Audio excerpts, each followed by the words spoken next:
Buenas. El tema que abordaré es la evaluación auténtica. En esta presentación se analizará la evaluación auténtica, la cual está centrada en el desempeño como alternativa para valorar el aprendizaje y la enseñanza. Este enfoque se interesa en cómo los estudiantes aplican el conocimiento en situaciones reales, resuelven problemas auténticos y justifican decisiones. Se observarán algunas características, instrumentos, ventajas y estrategias docentes.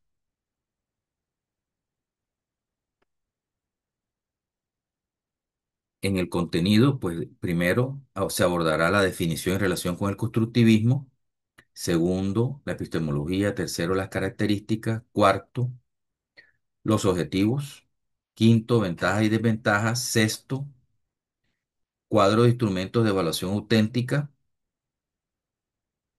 Se profundizarán algunos como el portafolio y la rúbrica. Se va a mencionar la escala, no hace parte de ella, pero se va a mencionar. Y por último, un cuadro de contraste entre la escala y la rúbrica. La evaluación auténtica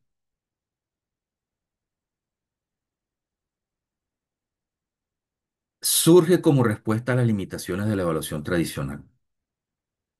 Díaz Barriga explica que este enfoque valora la aplicación situada del conocimiento en contextos reales y completos. Quiero hacer una acotación en este aspecto. Los estándares curriculares y los lineamientos curriculares fueron unos documentos hacen parte de los referentes de calidad colombianos, liderados en su momento los lineamientos por dos filósofos. Es más, uno de esos filósofos también era teólogo, el doctor Carlos Vasco y el doctor Stanislao Zuleta. Entonces, ellos hacen parte de la escuela matemática realista. Eso es una escuela de educación matemática alemana.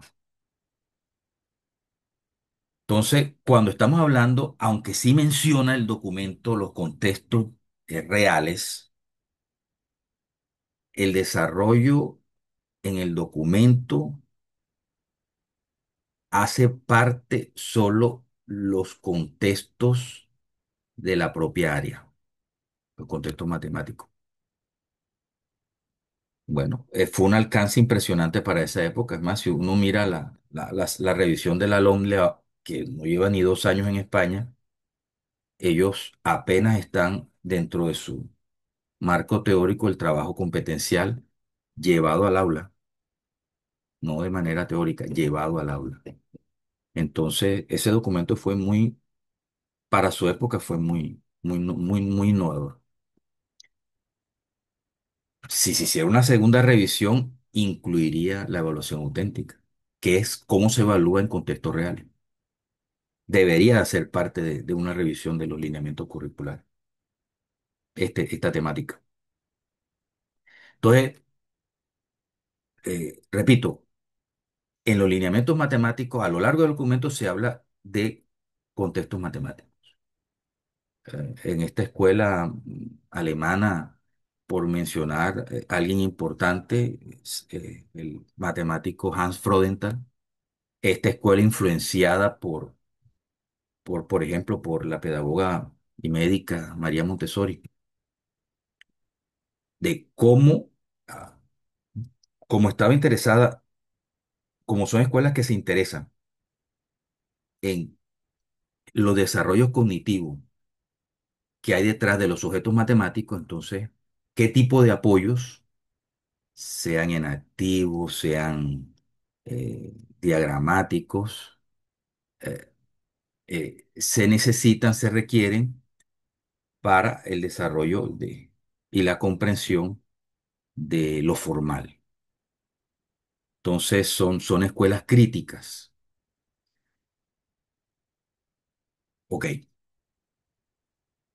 ya si hablamos de contextos reales, ahí sí podemos argumentar la importancia de esos razonamientos en los procesos de aprendizaje, esas decisiones que se toman para la resolución de problemas, para la transferencia de esos saberes en la solución de tareas abiertas.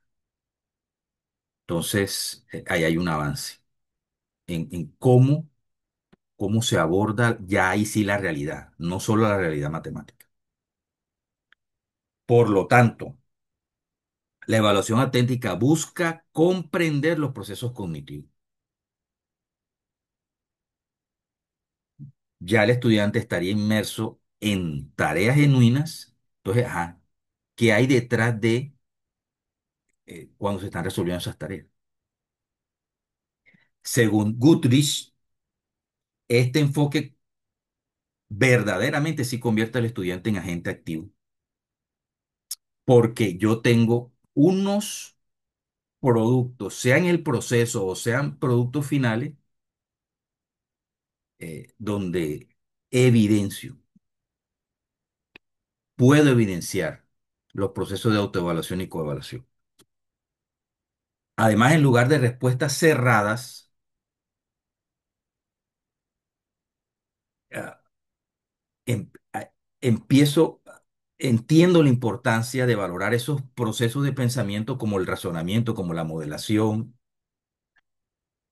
los valoro o los valoro mejor, porque en respuestas abiertas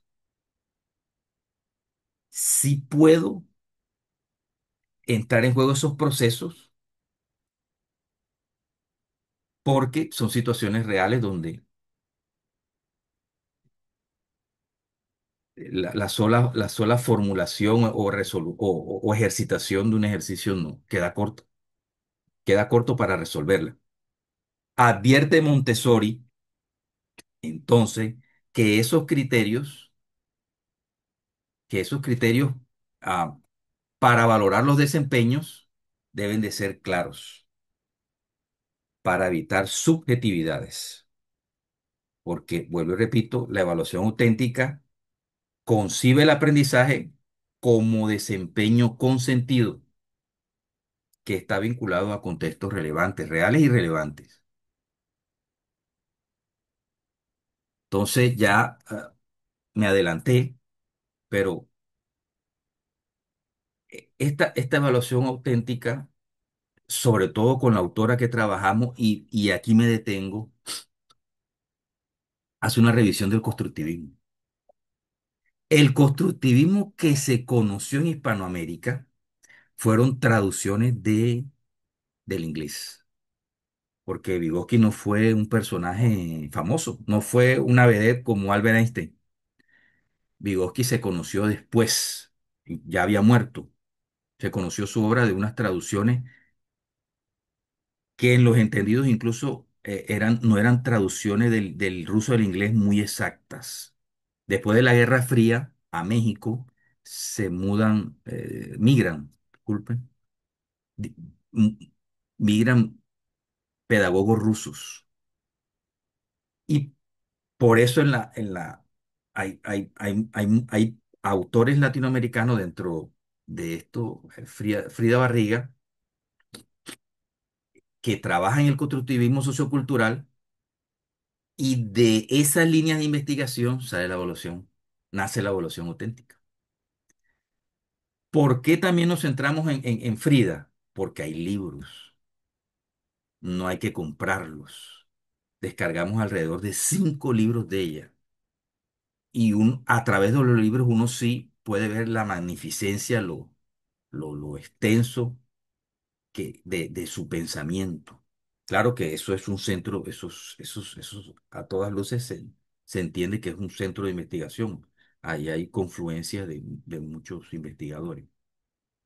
Entonces, los otros autores que se mencionan en el trabajo, pues de manera puntual para lo que se necesita el apoyo teórico, pero de aquí yo quedo que tengo que en las vacaciones empezar a leer sobre esto. Esta es una grande en Latinoamérica. Esto es una pensadora grande en Latinoamérica. Y la otra influencia que tiene este trabajo, por supuesto, porque México es una cultura muy influenciada por el mundo anglosajón norteamericano, es el enfoque experiencial de Dewey. Dewey fue un pedagogo que ya Estados Unidos, habiendo salido victorioso de la Guerra Fría, tenía los avances eh, más importantes de la época militar, tecnológico, técnico, y como piensan en nación, piensan en sostener a lo largo del tiempo lo más que se pueda la grandeza de esa nación. Bendito sea Dios que tienen ese tipo de dirigentes. Am, ¿Cómo se llevaba toda esa cantidad de descubrimientos? Porque las universidades norteamericanas siempre han sido potentes en eso. eh, ¿Cómo se llevaba eso? ¿Cómo se alfabetizaba al público? Entonces, sí, sobre todo en las escuelas, para sostener la grandeza de la nación a lo largo del tiempo. Características de la evaluación auténtica. Entre las características se encuentra la resolución de problemas reales, tareas complejas. Detrás de estas tareas complejas tiene que haber una claridad en el referente, en este caso en los estándares, y una realimentación constante. Derling, Hammond, ANSES and Flack señalan estos elementos en la promoción de desempeños significativos, buscando coefer- coherencia entre instrucción y evaluación. A diferencia de pruebas objetivas que miden recuerdo, ya mencioné que la evaluación auténtica propende por valorar desempeños. No se abordó en el trabajo, pero incluso una técnica de la evaluación auténtica es la observación. ¿Por qué? Porque están interesados en las evidencias y en las diferentes evidencias de los procesos cognitivos que lleva a cabo el estudiante para esa toma de decisiones y eh, en la calidad de los productos donde evidencia que hubo un aprendizaje.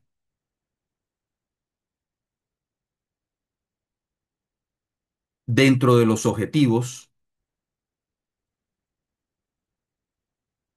menciono primero valorar la comprensión profunda del aprendizaje, promover la aplicación del conocimiento en contextos reales, evaluar el proceso y el producto del aprendizaje, fomentar la participación y la reflexión del estudiante y orientar la evaluación hacia la mejora continua.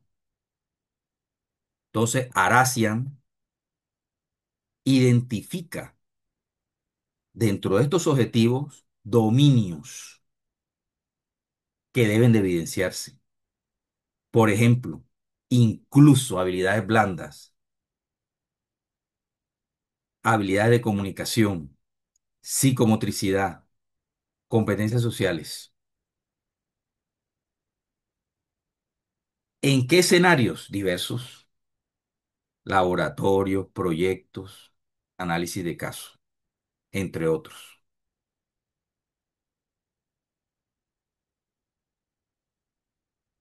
Instrumentos de la evaluación auténtica. Se emplean diversos instrumentos. El portafolio, el cual recopila evidencias del aprendizaje a lo largo del tiempo. Se usa para observar progresión y metacognición y se aplica seleccionando productos significativos acompañados de criterios claros. Según Goodrich, la rúbrica es una matriz que explicita criterios y niveles progresivos de desempeño. Se utiliza en tareas abiertas para valorar razonamiento, justificación y calidad mediante descriptores. NOVA, el mapa conceptual, organiza jerárquicamente conceptos y relaciones proposicionales, evaluando compresión profunda. El mapa mental explora ideas previas mediante asociaciones habituales que aportan creatividad inicial. Por eso los mapas mentales lo atrapan a uno cuando uno los está observando, porque son innovaciones visuales. El análisis de casos, que presenta situaciones auténticas que exigen toma de decisiones y argumentación profesional. Los proyectos, que integran saberes disciplinares en productos reales vinculados a la comunidad. En conjunto, estos instrumentos, partiendo del constructivismo social, valoran procesos cognitivos, no solo productos finales, por lo que los procesos de retroalimentación y autonomía en la evolución auténtica son eh, principales, son fundamentales. Razones de,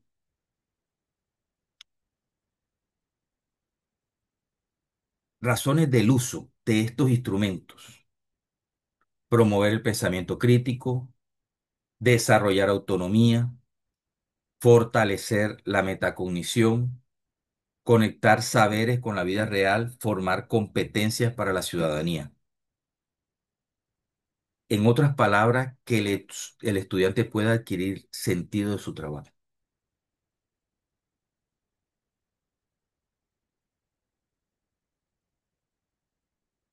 Ventajas. Dentro de las ventajas que podemos mencionar, la validez y la relevancia, el aprendizaje profundo, con el poder desarrollar competencias de alto orden, es decir, donde esté involucrado pensamiento complejo, transdisciplinaridad, regulación del proceso, competencias blandas como la autorregulación, el autoconocimiento, la motivación, que permiten la mejora de los aprendizajes. Y esto, por supuesto, involucra de mejor forma al estudiante, para que él entienda qué rol debe de jugar dentro de su proceso de aprendizaje. Darling and Hammond indican que la evaluación auténtica se articula con el aprendizaje situado. No hay de otra, no se da una cosa sin la otra. No se pueden valorar desempeños, o no se puede valorar verdaderamente desempeños si no hay contextos reales. Habrán entonces, como crítica, habrá entonces que decir que en las instituciones, muy probablemente cuando los proyectos transversales, son los obligatorios, mucho menos si el proyecto es institucional, específico, pero si lo que se debería llevar a cabo no se está llevando a cabo, eh, no se está desarrollando de la manera adecuada, pues entonces son desempeños que solo pertenecen a situaciones propias de las áreas. Entonces, aquí en cuanto a competencias de alto orden, pues no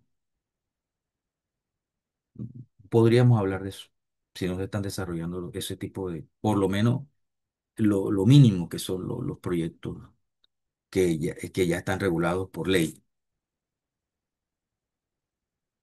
Y esto genera, fíjese, unos desafíos impresionantes, porque para que se dé, se necesitan unas condiciones.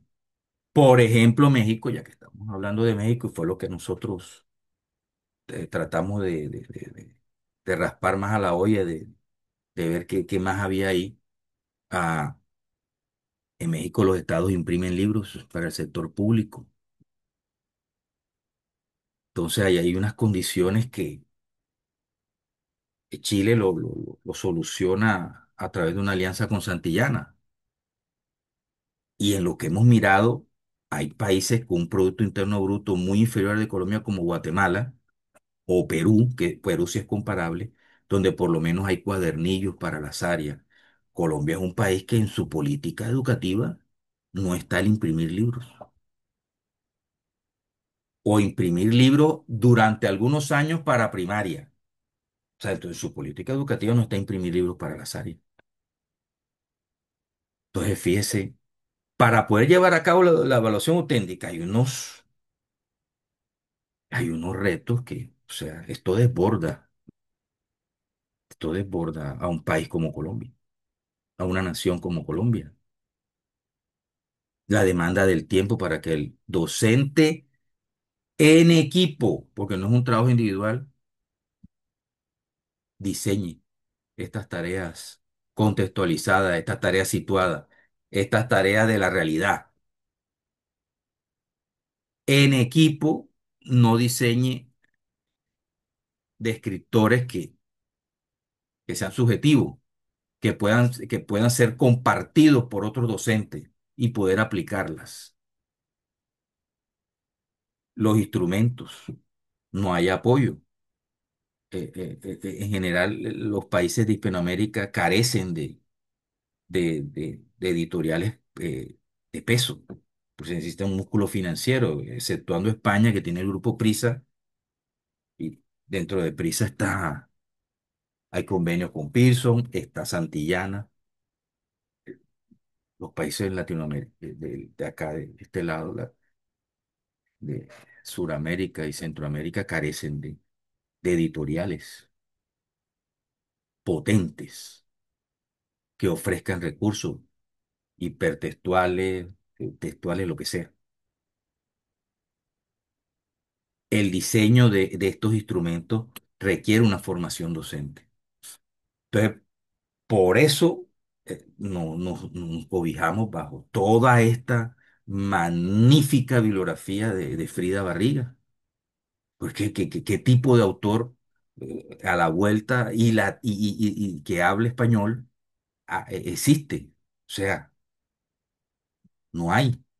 Y encontrar textos completos de 200 300 páginas, ciento y algo de páginas, donde es el discurso, y yo me empezaré a leer eso ahora en vacaciones, el discurso de la evaluación, Dios mío, o sea, y ya esta señora tiene sus años, o sea, esto para mí es un reto, lo veo como un reto formativo que me transforme la manera de pensar de cómo venía trabajando, sea que tenga dificultades de llevarlo a la realidad.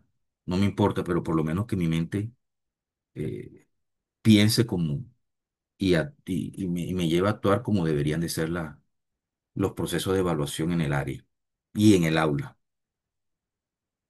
Entonces, mencionaremos un poquito más detallado el portafolio como un instrumento de evaluación auténtica que recoge evidencias del aprendizaje para mostrar evolución, estrategias y dificultades. Según Díaz Barrigas y Pérez Rendón, fortalece la metacognición al solicitar selección y justificación de trabajos relevantes. Por supuesto que al trabajar este tipo de instrumentos en el área, pues hay limitantes, sobre todo la novedad. ¿Cómo se hace de forma adecuada? Porque no he visto eso. He visto portafolios en áreas como lenguaje, como en ciencias naturales, pero no en el área de matemáticas. ¿Cómo llevar a cabo eso? Habría que asesorarse bien para no cometer imprudencias ni errores que, por supuesto, al que perjudicas al estudiante. Herman Hasbacher and Winters advierten que los criterios deben de ser claros y comunicables. Deben promover la equidad. El estudiante debe sentirse que fue bien valorado. Las habilidades blandas, por supuesto, como la autonomía, la responsabilidad, porque el estudiante, a través de las evidencias de su proceso o evidencias finales, puede hacer una reflexión de su progreso. Es decir, en él se puede fomentar un espíritu de mejora continua. En él se puede fomentar un espíritu de identidad. ¿Qué permite este tipo de instrumento? ¿Qué potencia este tipo de instrumentos según Moreno Olivo? La realimentación, porque adquiere significado. Al orientar y regular el aprendizaje, adquiere significado la realimentación. En algunos tipos de la evaluación auténtica, porque en otros menos, por ejemplo, la observación, no tanto, pero en el portafolio y en la rúbrica, eh, estos procesos de realimentación deberían de ser diálogos pedagógicos entre el docente y el estudiante o entre los estudiantes para interpretar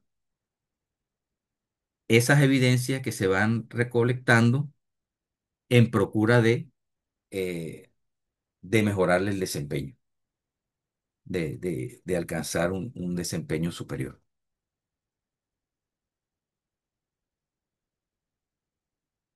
La escala es un instrumento estructurado que mide el grado de frecuencia, se centra en la frecuencia, está prediseñada, está estandarizada, traduce la observación a un número. La escala es un instrumento cuantitativo, pero se contrapone la evaluación auténtica al ser estático.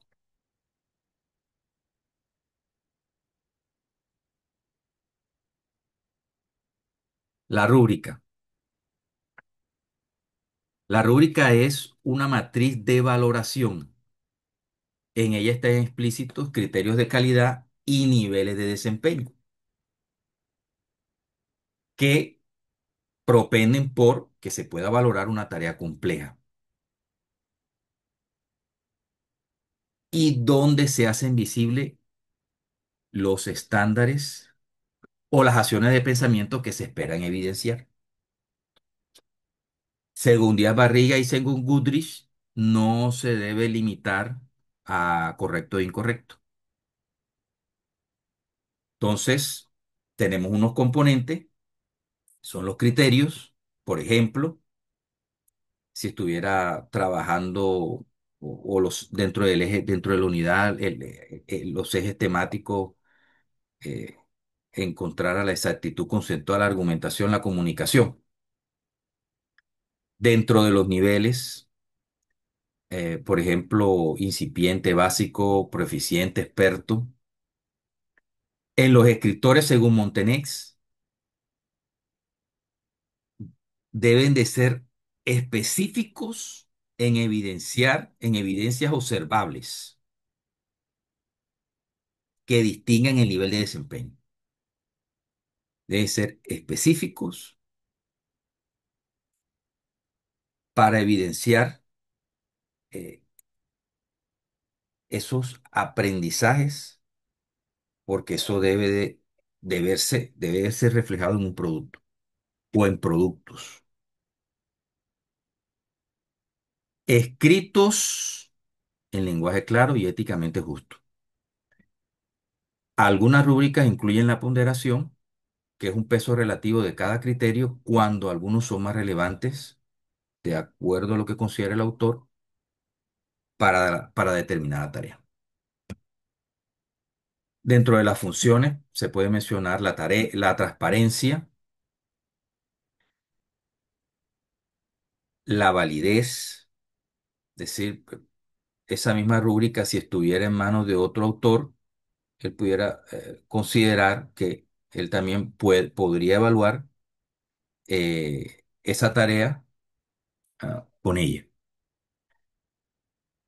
La rúbrica propende por el desarrollo de la autoevaluación y de la coevaluación, de los procesos de metacognición y de mejora continua.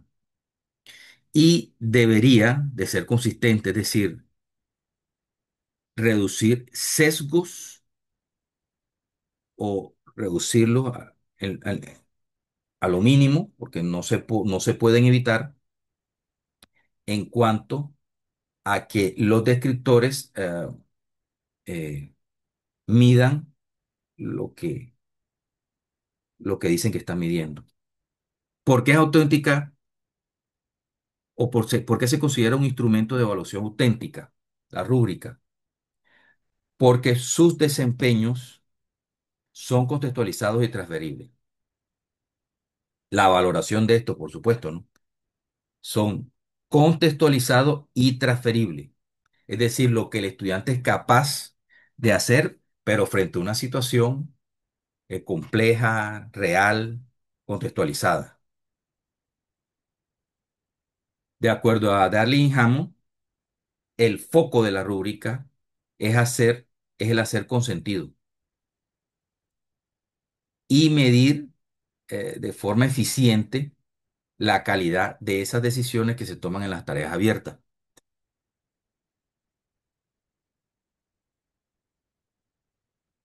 Miremos un ejemplo am, dentro del PRAE, en el colegio donde estoy trabajando, hay tres, cuatro líneas de proyectos. Uno de ellos es Sembrando en Familia.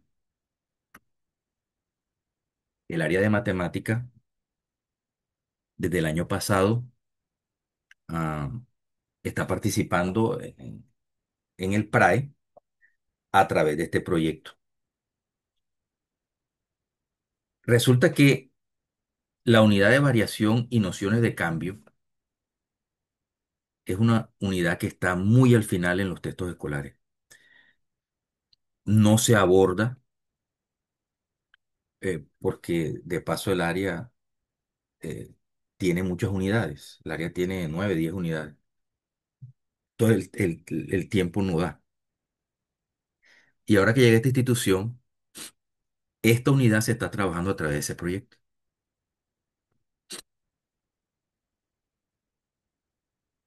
Que, bueno, esto sería una rúbrica con ponderación. ¿Qué criterios de evaluación? Pero esta rúbrica empecé a crearla porque definitivamente ese proyecto no se abordó así. Creo que me mejoró la temática en, en cuanto a cómo estoy evaluando, porque me inspiró a llevar de mejor forma, ah, de manera secuenciada y haciendo uso procesual de evidencias, el hecho de estar leyendo sobre evaluación auténtica. Entonces, los criterios de evaluación no han cambiado. Esos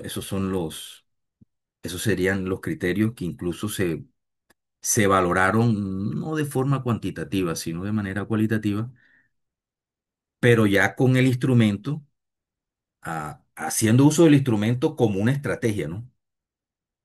El año que viene y pues también solicitándole a otros compañeros de otras áreas que me ayuden a mejorarlo, compañeros de ciencias naturales y docentes de lenguaje, etcétera, que me ayuden a mejorarlo. Entonces, el año que viene, sí, presentarle al estudiante la rúbrica, para que él tenga una comprensión desde el inicio de cuál es el tipo de seguimiento que se está haciendo de esta unidad temática. Entonces, el estudiante siembra en su casa hortalizas, plantas aromáticas, y él debe, por ejemplo, el primer criterio de evaluación debe de hacer un registro del crecimiento con datos y fechas, ¿sí? Él va midiendo con instrumentos como regla o cinta métrica y va anotando su planta, cuántos milímetros o centímetros ha crecido en un periodo de tiempo. Luego se hace una representación gráfica de la variación de ese crecimiento en centímetros o milímetros con respecto al tiempo. Luego sí en clase, pues se institucionaliza el conocimiento Esto que mencioné hace parte de la Escuela Francesa Matemática. Eh, en cuanto a la interpretación de esa covariación o de esa relación que hay entre tiempo y crecimiento y el análisis del comportamiento de por qué algunas plantas crecen más o menos que otras. Otro aspecto que se valora es el uso del lenguaje matemático y la presentación. Todos los grupos pues hacen una presentación en clase, se escoge el mejor grupo y ese grupo hace una presentación en el Día de la Ciencia y la Tecnología. Le agradezco mucho que nos haya tocado este tema para, porque me hizo reflexionar en cómo se está llevando a cabo procesos de evaluación que no son tan, no implican,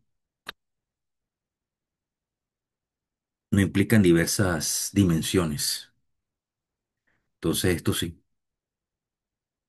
sí, bueno, no sé de qué manera luego, pero es que esto se lo permite porque es un proyecto.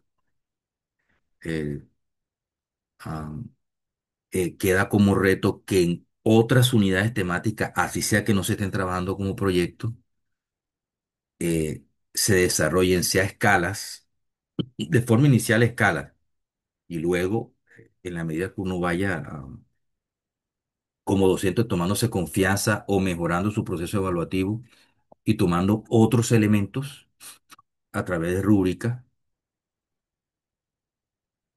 porque sí permite que el estudiante por lo menos tenga otros aspectos evaluativos diferentes a la heteroevaluación del docente,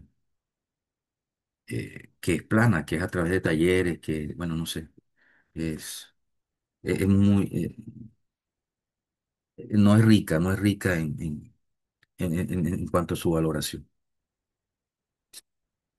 Para terminar,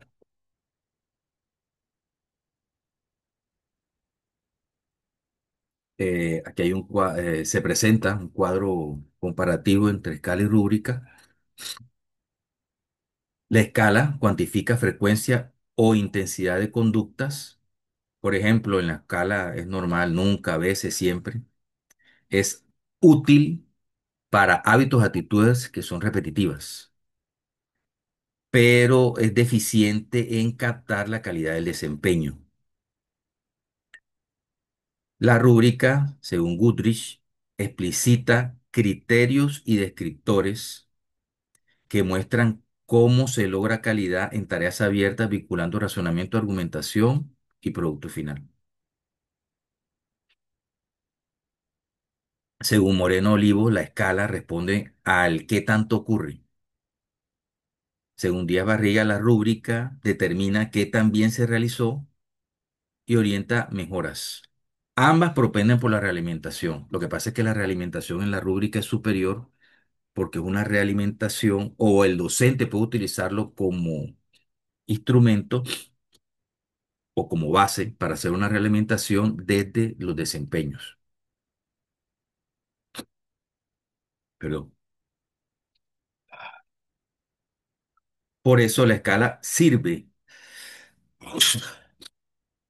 para un seguimiento conductual, pero la rúbrica es más compleja. Sirve para una evaluación mucho más compleja, mucho más situada. Por último, la bibliografía, agradeciendo su atención, se sustentó esta presentación en autores como Díaz Barriga, quien aporta fundamento para estrategias docentes y evaluación auténtica, Darling Hammond, Access and Flag, quienes explican su relación con aprendizaje situado, Goodrich y Montenex aportan estructura, claridad y equidad en rúbricas, Moreno Olivo para la realimentación sostenible y los estándares básicos de competencia y los lineamientos curriculares en el área de matemática como referentes en el marco colombiano. Muchas gracias.